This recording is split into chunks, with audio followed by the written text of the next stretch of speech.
Bonjour et bienvenue sur Electro-News France. Et aujourd'hui je vais vous présenter un test de la poignée X-Grip de chez Opteka. Donc commandé sur Amazon.com au prix de 30 €. Donc je vous conseille vraiment de le commander sur le site Amazon, parce que sur les autres sites ils vendent très cher. Un site à Paris par exemple il le vendait 130 € la poignée X-Grip, donc ça fait vraiment un peu cher, surtout que sur Amazon elle était à 30 €. Et moi j'ai essayé de demander chez un photographe et il m'avait pas de délai de livraison, donc, malheureusement.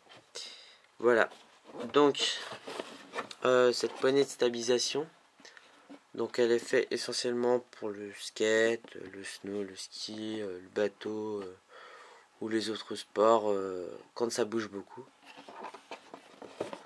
Voilà, donc là un petit peu de description de ce que la poignée de stab peut faire. Voilà. Par contre, quand j'ai déballé la poignée, ça sentait vraiment le plastique. Quand vous allez déballer la poignée, ça va sentir vraiment le plastique. Donc c'est une odeur assez lourde. Ça pue vraiment. Il y aura un petit sachet de silice pour l'humidité, parce que ça prend l'humidité. C'est de la mousse.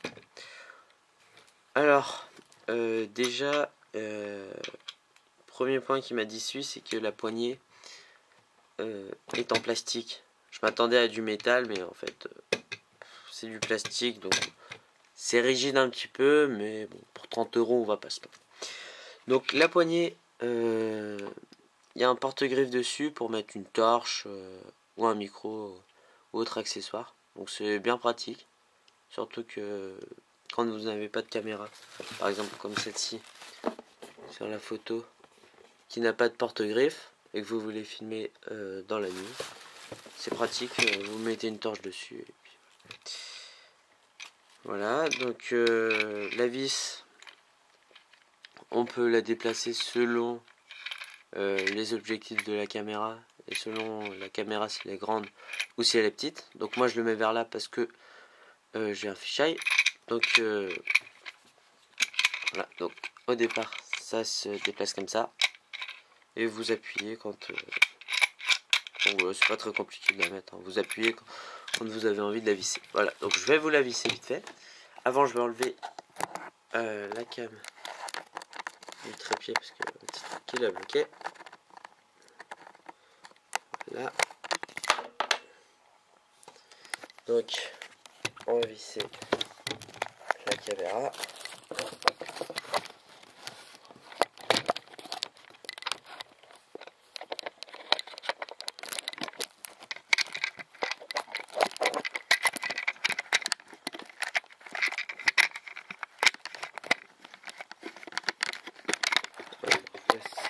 Là, c'est bien.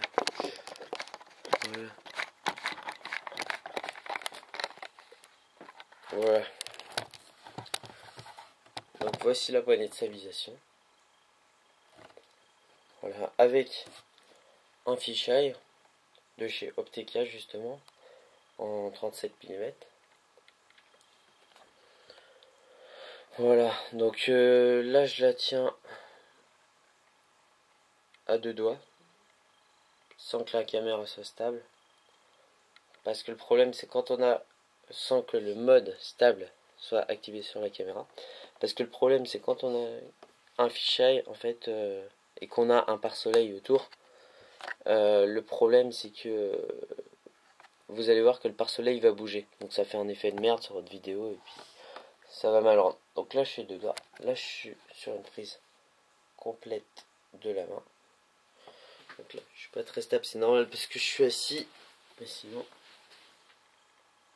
c'est assez stable dans le son. Voilà. Donc c'est bien pratique quand vous avez envie d'être stable, d'être beaucoup stable, parce que je sais que moi je fais beaucoup de skate et beaucoup de vidéos de skate, et en skate on a besoin d'être stable puisque sinon ça fait des vidéos de merde, et puis la stabilité c'est super important. Donc c'est sûr que ça change réellement par rapport. Donc là je revisse pour mettre sur le trépied. Voilà. Donc c'est sûr que ça change réellement par rapport à ce que vous teniez votre caméra comme ça. Voilà, c'était chiant. Et puis le porte-griffe qui est sympa pour mettre une lumière, donc c'est assez cool. Donc je vous recommande ce produit. On va lui attribuer une note de 8,5 sur 10 parce que pour un prix vraiment abordable, cette poignée est super bien, pas cher en plus, mais le côté qui m'a déçu c'est que c'est du plastique et je m'attendais à ce que ce soit du métal. Voilà, donc point fort aussi c'est qu'il y a un porte-griffe pour les torches ou les micros. Voilà, donc je crois qu'on a fait le tour. Donc n'oubliez pas de vous abonner à Electronews France. Et merci d'avoir regardé cette vidéo. A bientôt.